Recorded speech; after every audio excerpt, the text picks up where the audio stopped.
What's up everybody, Alex here from UnCanny Wellness, and in honor of Hemp History Week, I thought today would be a great day to make a video all about the history of hemp.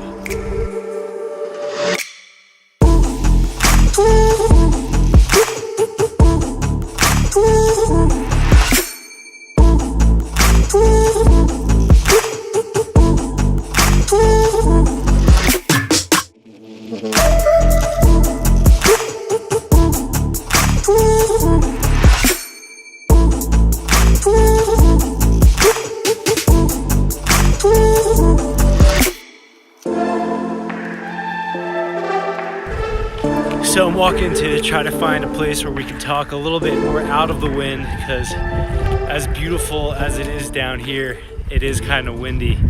So hemp in history.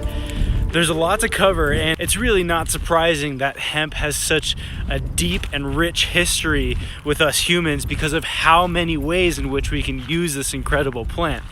It is arguably the most useful plant on the planet, so it's no wonder that we have tens of thousands of years of history with it. We can trace back the cultivation of hemp to know that it's been going on for at least 12,000 years. And it's understood that the hemp plant originated in Central Asia, although a lot of scholars believe that it has grown natively and is indigenous to the northern latitudes across most of the world. The earliest cultural evidence of hemp goes all the way back to ancient China, from 5000 to 3000 BC, and they had a very cannabis-focused culture. They wove hemp, they used it in clothing, they made pottery with it, and they even started using it as paper instead of papyrus. The Japanese also have a history that goes back to around this time. The first recorded medicinal use of hemp dates back to 2737 BC, also from Asia. Right around 2000 BC, it started spreading out of Eastern Asia west all the way into the Middle East, India, and Egypt. And all of those cultures also have their own rich history of using the cannabis plant for medicinal purposes, textiles, and more. So the hemp plant continued to travel west and eventually landed in Europe around the year 800 BC. But of course, you can take that date with a grain of salt because that's only the recorded known arrival of hemp. There's great evidence that suggests it had already been there for thousands of years, used by other people, just not necessarily written down in anything that we've found. From there, it did take some time until it actually made it to the Americas, and the first recorded use of hemp in the Americas is around 1500 Common Era, and the Spanish brought it over and started cultivating it in Chile. So in the early 1600s, we have our first recorded use of hemp in the United States. And apparently the Native Americans were growing it in what's modern day Virginia. The hemp that was growing here in the United States was superior to any of the European cultivars of that day.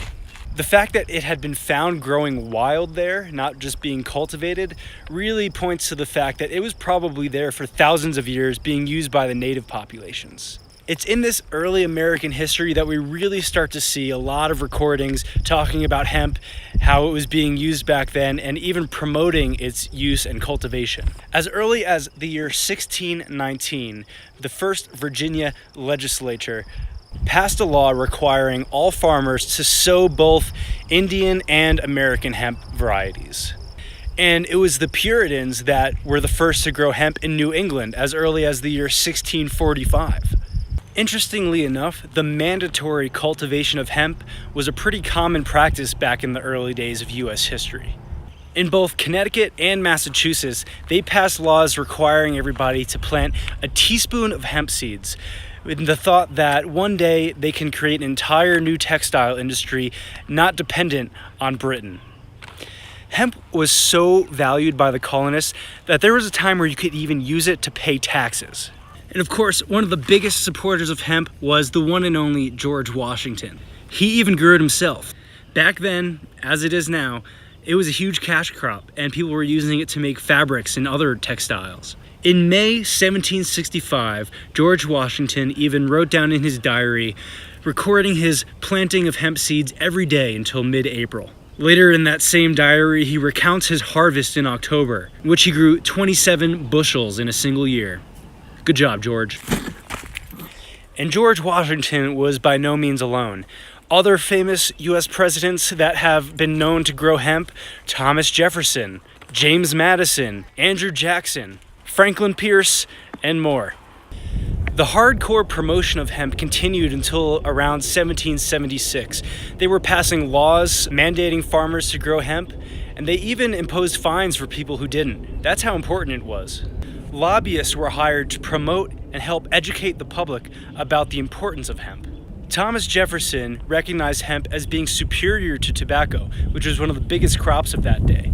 He knew back then that it exhausted the soil, it took more manure, aka fertilizers, and also didn't provide any nourishment for the cattle. Where on the other hand, hemp doesn't take much fertilizer at all, is nourishing for livestock, and is not bad for the soil. Jefferson is quoted as saying that hemp is of first necessity to the wealth and protection of the country. And around 1815, Jefferson received the first U.S. patent for a hemp processing machine that reportedly did the work of 10 men. The belief that hemp was one of the most important crops in the Commonwealth continued well into the 19th century. And as production increased, more states like California, Illinois, and Nebraska began to grow hemp. By the early 20th century, industrialization even further improved hemp technology. And in part because they got rid of slavery, people were forced to make more efficient and effective means for processing the hemp plant.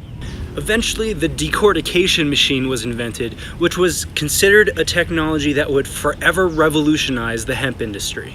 Not soon after that technology came out, a February 1938 edition of Popular Mechanics called hemp the next billion-dollar cash crop. Unfortunately, that was in February 1938, and it might have just been 1 year too late. It was in 1937 that the Marijuana Tax Act was passed, which basically put a heavy tax on anybody that touched the cannabis plant in a commercial setting. This act is partially why the hemp industry was destroyed in the US. And the businessmen behind it had vested interest in large amounts of timber to use the pulp for paper, as well as industry producing synthetic fibers and other fossil fuel-based plastic materials. The hemp plant was a clear threat to the industrial elite, and they did everything in their power to make sure it was inaccessible for hemp farmers. But they couldn't get rid of hemp that easily. It was used extensively during World War II to make canvas, rope, and other fibrous materials. Also during World War II, the U.S. Department of Agriculture produced a short film called Hemp for Victory, which you can still watch today, and it's basically a propaganda film promoting hemp cultivation and explaining why it is so important for people to grow hemp, as it ends up supporting the troops and the war effort as a whole. Now, the same owner of all those trees that helped pass the Marijuana Tax Act in order to preserve his vested interest in timber for paper, well, he owned a bunch of newspapers. And it wasn't too long after Hemp for Victory came out that the paper started publishing a ton of racist material. Now, this racist propaganda is where the term marijuana madness was coined.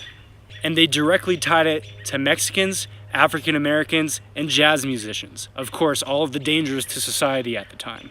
He went as far as saying that the use of marijuana caused excessive violence, sex, and it threatened the safety of white women and children. Following this massive smear campaign against hemp and all forms of the cannabis plant, the complete prohibition was unfortunately soon to follow.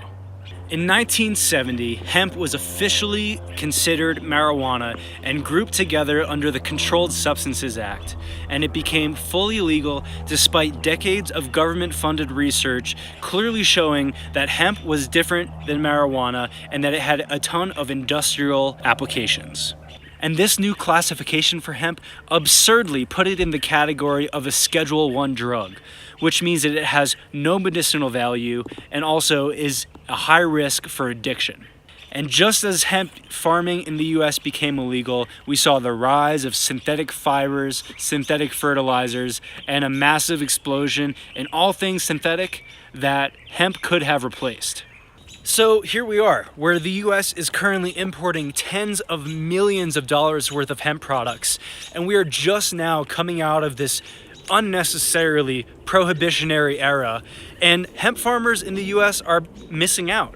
The good news is that progress is being made every single day. In the 2014 Farm Bill, it allowed for hemp cultivation under certain circumstances, and states like Colorado as well as Vermont started growing hemp again. Hemp is currently legal to cultivate in 33 states.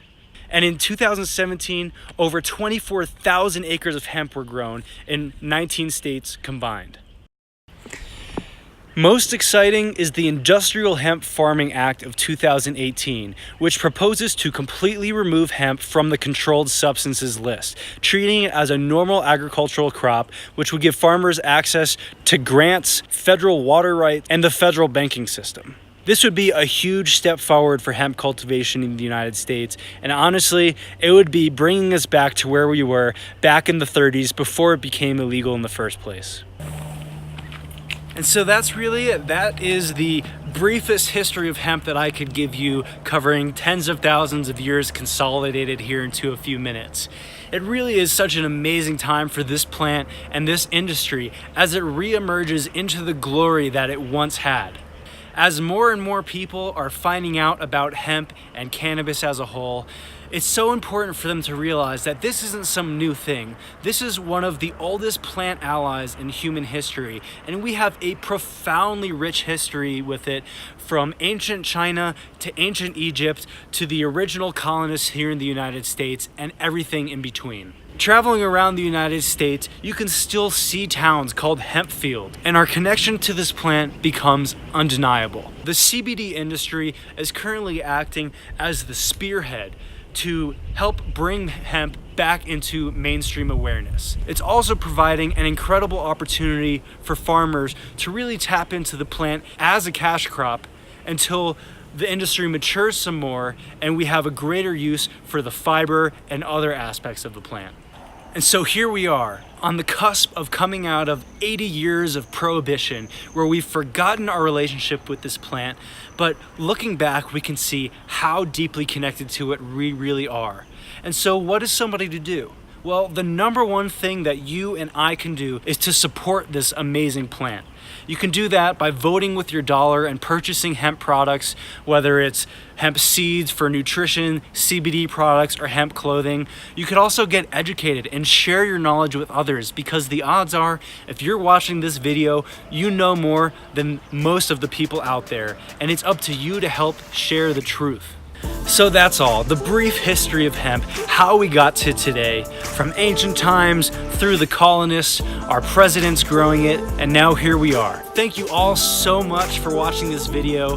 I hope you have a educational and enjoyable hemp history week, and if you liked this video, please, give it a like, and if you care to do so, please subscribe to the channel so I know you're out there. Thank you for watching, and I will see you next time. Peace.